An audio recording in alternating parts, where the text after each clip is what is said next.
Hi my dear brilliant diamonds. In this video we are going to discuss problem 1 in that first bit of exercise 5.1.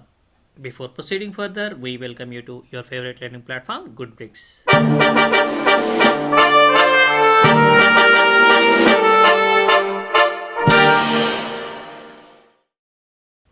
Let us now have a look at this first problem.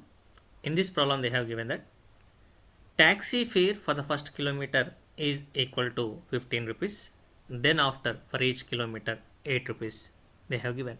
It means common difference they have given D. First A value also they have given.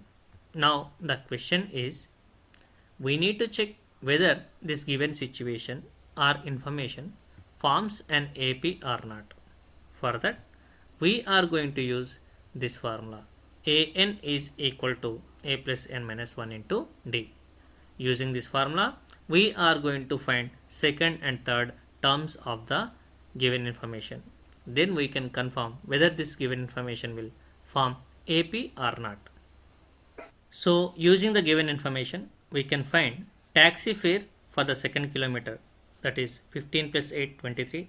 Similarly, taxi fare for the third kilometer, this 23 plus 8 is equal to 31 kilometers.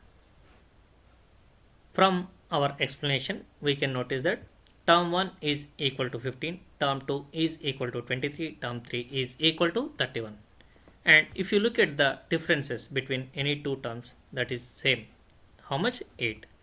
Since the difference between any two terms is equal or same, we can say that this given situation forms arithmetic progression. Hope you got good clarity on the problem which we have discussed. If yes, try the remaining bits in this problem 1. Thanks for watching and learning. Have a nice day.